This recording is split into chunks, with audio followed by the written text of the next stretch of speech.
Hola, hoy vamos a hablar de algo que seguro que suena muy familiar en muchos sitios: cómo transformar la gestión de un taller. Cómo pasar de ese caos diario, de vivir apagando fuegos, a tener una estrategia que nos permita de verdad tener el control.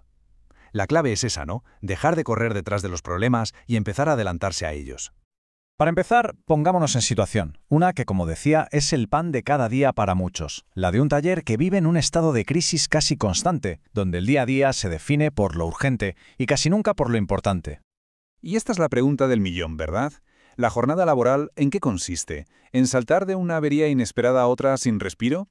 Si la respuesta es que sí, pues, oye, es una señal de alarma de las grandes. Nos está diciendo a gritos que la planificación necesita un cambio, pero un cambio radical. Y es que trabajar así, claro, tiene consecuencias, siempre las mismas además. Hablamos de esos picos de trabajo que de repente lo saturan todo y colapsan al equipo, de las averías que, como no, siempre aparecen en el peor momento posible, y de esa sensación constante de estar desbordados, de no llegar a todo. Pero para mí lo peor es la incertidumbre, el no tener ni idea de qué piezas o cuántas horas se van a necesitar la semana que viene. Es básicamente gestionar a ciegas. Pero, a ver, ¿y si existiera una forma de anticiparse a todo esto? Pues la hay. Y precisamente vamos a ver la herramienta que nos permite hacer justo eso. Una manera de, por fin, poner un poco de orden en todo ese caos. Y aquí está, hablamos de las curvas de frecuencia. Aunque son un poco técnico, la idea es súper sencilla. No es más que un gráfico que nos enseña cuántas veces ocurre algo, da igual, una avería o una revisión, en ciertos intervalos de tiempo o de kilómetros. En el fondo, es coger todo el historial del taller y convertirlo en un mapa del futuro. De hecho, hay una analogía que lo explica a la perfección. Una curva de frecuencia es como tener el pronóstico del tiempo para el taller, tal cual. Solo que en vez de predecir se va a llover, lo que predice son las tormentas de trabajo o, y esto es muy importante, cuándo es más probable que un componente falle. Y esto, claro, nos lleva a un cambio de mentalidad que es fundamental. Pasamos de una gestión reactiva, la que solo responde cuando el problema ya ha estallado, a una gestión proactiva, que se anticipa a los problemas. Es dejar de gestionar el caos para, de una vez por todas, organizar el flujo de trabajo. Y eso, al final del día, se traduce en presupuestos controlados y plazos que se cumplen. Vale, puede que todo esto suene un poco complejo, pero de verdad que crear estas curvas es un proceso bastante metódico y directo. Vamos a ver cómo se construye, paso por paso. El proceso arranca con datos que cualquier taller ya tiene, las órdenes de trabajo. Primero, se recopila toda esa información. Después, se agrupa en intervalos, por ejemplo, en bloques de 10.000 kilómetros. Tercer paso, contar.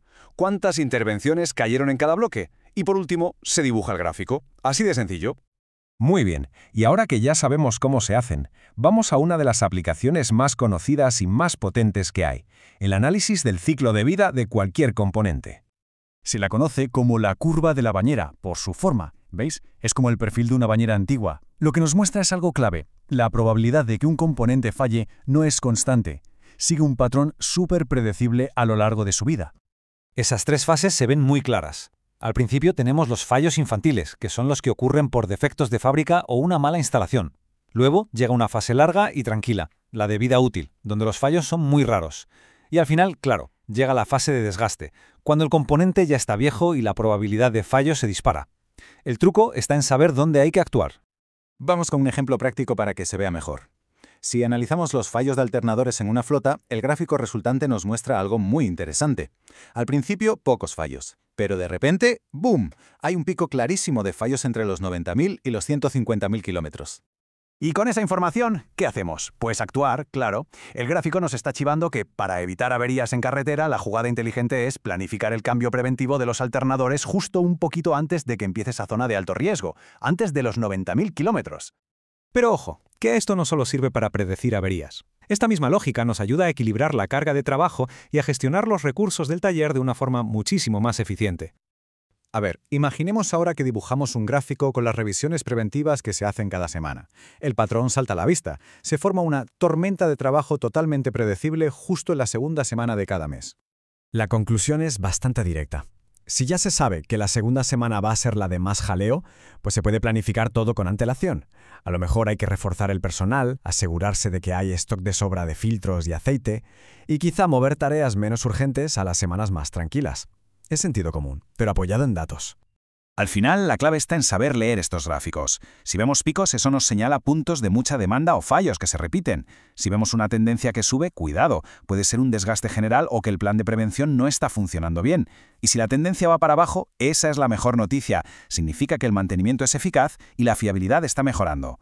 Y lo mejor de todo es que a día de hoy no hace falta hacer nada de esto con papel y boli. La tecnología nos ha simplificado el proceso una barbaridad.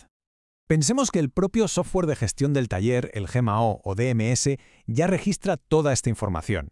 Y luego, programas que todos conocemos, como Excel o algo más avanzado como Power BI, se pueden conectar a esos datos para crear los gráficos de forma casi automática.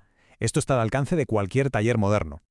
El proceso es justo ese. La tecnología nos quita de encima el trabajo pesado, el trabajo manual, y permite que cualquier taller convierta su historial de datos en una estrategia de futuro sólida y sobre todo basada en pruebas. Así que para terminar, solo queda una reflexión en el aire. Con estas herramientas y esta forma de trabajar, la gestión del taller ya no tiene por qué ser una batalla diaria contra lo inesperado. La pregunta es si ha llegado el momento de dar el paso, de dejar de reaccionar para por fin empezar a predecir.